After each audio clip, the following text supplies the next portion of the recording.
Hi guys, andito na naman tayo para gumawa ng reaction video at ito siya. Sabi niya, hanggang kailan ko dadalhin ang bigat ng responsibilidad ng pagiging breadwinner? Like minsan napapaisip ka, nakakapagod din pala. Yan, ito ang sinasabi ko. Ito yung mga bagay na ayaw ko talagang maranasan ng anak ko. Itong dahilan kung bakit ako ay nagsusumikap sa buhay ko. Dahil ayokong ganito yung pagdaanan ng anak ko. Ayoko na dumaan ang anak ko sa ganitong stages ng buhay na kailangang mamroblema siya, isipin kung paano ako mabubuhay, kung paano niya ako dadalhin, ang bigat ng pakiramdam sa anak, okay? Hindi, okay lang sa anak kung halimbawa ay gustong-gusto talaga ng anak yun at talagang nagtutulungan kayo, okay lang yun kasi sabi ng anak na, ma, tutulungan kita para maging maayos ang buhay. At ikaw naman bilang magulang, tutulungan mo rin yung sarili mo. Hindi pwede na didepende ka rin sa anak mo buong buhay mo kasi yan ang nangyari talaga nangyayari sa iba yan na talagang buong buhay nila ay talagang nakadepende sila sa anak nila. Hindi naman tama yun, hindi maganda yun. Buong buhay niya, hindi talaga siya naghanda para sa sarili niya, hindi siya nagsumika para sa sarili niya, hindi mo pa nakitaan ang pagmamahal talaga at pagiging mabuting ina, yun, napakasaklap nun, ang hirap noon. Kaya sana bilang mga magulang, maging marunong tayo sa buhay natin, okay? Huwag tayong umasa lamang basta sa anak natin kasi mahirap din naman yung ipapasa nating responsibilidad sa anak natin. Kaya sabi ko nga, doon sa mga bata pa lamang at kaya nyo pa talagang magtrabaho, magsumika para sa sarili ninyo. May panahon pa para paghandaan ang mga buhay ninyo. Paghandaan ninyo. Kumita rin ang sariling pera. Magtrabaho, mag-ipon pa rin kahit paunti-unti at huwag nang dumepende sa anak. Lalo na kung ang nakikita nyo na yung anak nyo nahihirapan din sa buhay niya, hindi rin nagiging maayos ang pag-usad ng buhay niya. Hindi naman tama na ikaw ay didepende rin dun sa anak mo habang yung anak mo ay nahihirapan din. Makakaya mo bang makita yun na yung anak mo ay talagang namumroblema kung saan kukuha ng pambayad ng upa sa apartment niya? Diba? Hirap noon. Ay, yun ang nakikita ko sa ibang mga magulang. Ganun ang ginagawa nila sa kanilang mga anak. Kawawa yung mga anak nila. Diyos ko, hindi ko kayang gawin yun sa anak ko na alam mo yun, nagsusumbong na nga sa akin yung anak ko na, ma, ako'y walang pambayad ng apartment. Di ba yung ganun? Ma, sorry, hindi kita mabibigyan ng pera kasi wala pa akong pambayad ng apartment. Hindi ako makabayad ng apartment ko kaya hindi muna ako makapagpadala sa'yo. Ayoko ng ganun, di ba? Ang hirap noong dadalhin ng sitwasyon ng anak ko na dubli-dubli yung binabayaran niya. Ayoko ng ganun. Kaya talagang sinumpa ko sa sarili ko. Sabi ko, hindi mangyayari sa akin yun. Hindi mangyayari yun sa anak ko. Hindi ko yun gagawin sa anak ko. At hindi ko yun ipapasa sa anak ko. Kasi ayaw kong mamroblema siya sa akin. Okay? Kaya ang ginawa ko, tinulungan ko rin ang sarili ko. Nagsumikap din ako sa sarili ko. Habang niyahanda ko yung anak ko, niyahanda ko rin yung sarili ko. Dahil alam kong darating ang panahon na mamumuhay siya ng kanya, bubukod siya, bubuhay ng sarili niyang buhay. Inihanda ko rin yung sarili ko sa pagdating ng panahon na yun. Para sabi ko sa sarili ko, kung dumating man ang panahon na siya ay mamuhay na ng kanya, syempre bubuhayin niya rin ang sarili niya, susustentuhan niya rin ang sarili niya, kailangan ako ay ganun din, na makaya ko pa rin sustentuhan ang sarili kong buhay. Hindi ko idedepende ang buhay ko sa anak ko dahil alam kong mahirap yun. Hindi ko idedepende ang kinabukasan ko sa anak ko dahil alam kong magiging mahirap yun. Dahil alam ko, magkakaroon siya ng sarili niyang buhay, magkakaroon siya ng sarili niyang mga bills, sarili niyang mga gastusin, sarili niyang mga kinakailangan sa buhay, sariling bahay. Paano ako kung umalis na siya? Mamumuhay ako din ng akin, di ba? Meron din akong bahay kagaya niya, may tubig at kuryente din, wifi, kung ano pa. So wala nga namang ipasa ko pa yun sa anak ko na isa pa rin babayaran niya. Di dubli-dubli ang kanyang gastos. Ayokong gawin yun sa anak ko ng ganun. Kaya sabi ko, ihanda ko rin sarili ko, mag-iipon ako, maglalaan ako para sa sarili ko.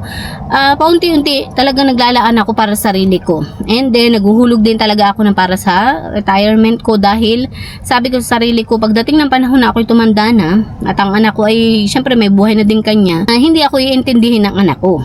Hindi niya aalalahanin kung paano ako mabubuhay, kung paano ako kakain, kung paano ako makakabili ng mga pangsustento sa mga gamot ko. At pag nagkasakit ako, kung paano ko dadalhin ang sarili ko sa doktor para magpa-check up, para makabili ng mga gamot, kung bigyan ako ng prescription ng mga gamot. Meron akong pangsustento pa rin sa sarili ko. Yun ang inilaan ko para sa sarili ko.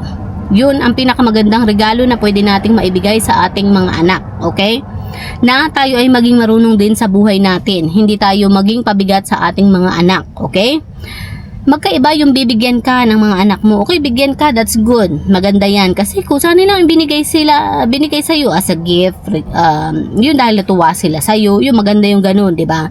Dahil birthday mo or whatever, kung ano man, okay lang yun. Pero yung inobliga ang anak, yun ang pinakamahirap na sitwasyon para sa anak. Yun ang pinakamahirap na pakiramdam din para sa anak. Dahil mahirapan si anak na makausad, okay? Kasi double triple yung kanyang pinagdaraanan para lamang siya ay makausad patungo dun sa buhay na ginugusto niya hanggang sa hindi na niya makuha, 'di ba? Mahirap yung ganun. Kaya sana bilang mga magulang, wag naman tayong magdagdag ng bigat sa ating mga anak, okay?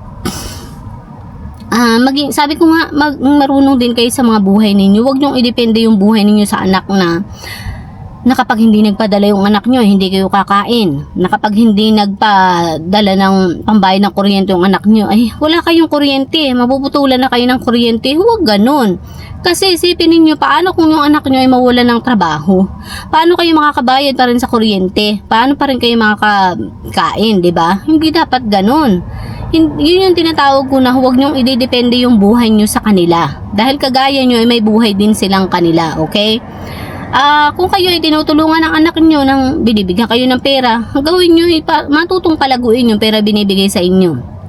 Binibigyan kayo ng anak nyo, ang gawin nyo ay gamitin nyo sa pampuhunan, magtinda-tinda kayo ng kahit na ano para magkaroon ng pera, para kahit paano, kung halimbawa ay may mangyari na hindi kayo mapadala ng anak ninyo, abay meron kayong pagkukunan. Hindi kayo 100% na nakaasa lamang sa mga anak ninyo. Okay?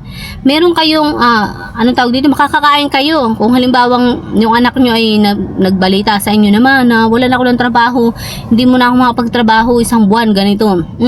Sa isang buwan, paano kakakain? Paano mga bayarin mo? Paano mo babayaran yung mga kuryente mo, tubig, pagkain mo para araw-araw?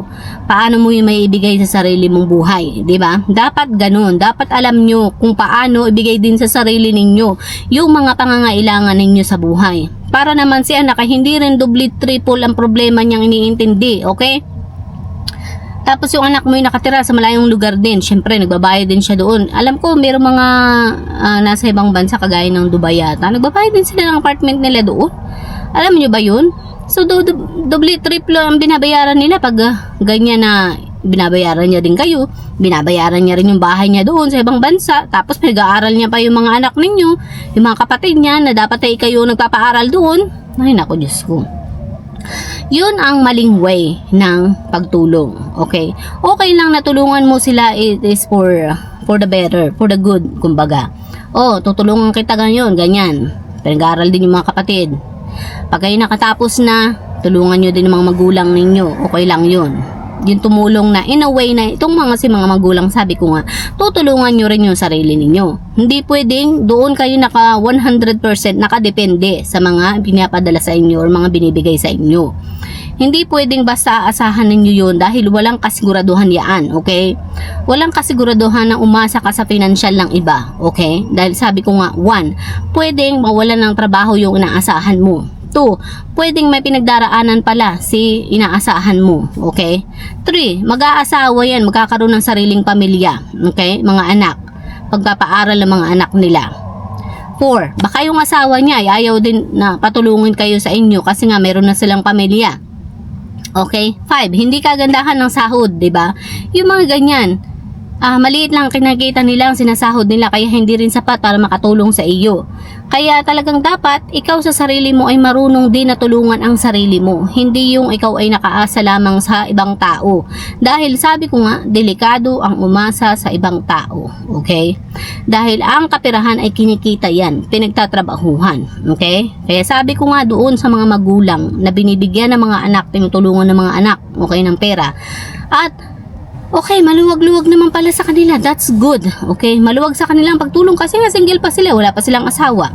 Pero isipin ninyo, darating ang panahon mag-aasawa yan, magkakaroon ng sariling pamilya. Kaya dapat kayo ihanda nyo rin yung sarili ninyo, okay? At saka, for your own security, Okay? Sa inyong kapayapaan ng sarili ninyo, dapat ay ihanda nyo rin yung mga sarili ninyo. 100%, huwag kayong dumepende sa iba. Okay? At ako'y papasok na. Tapos na yung aking mga pangaral. Okay? Hanggang sa muli. Bye!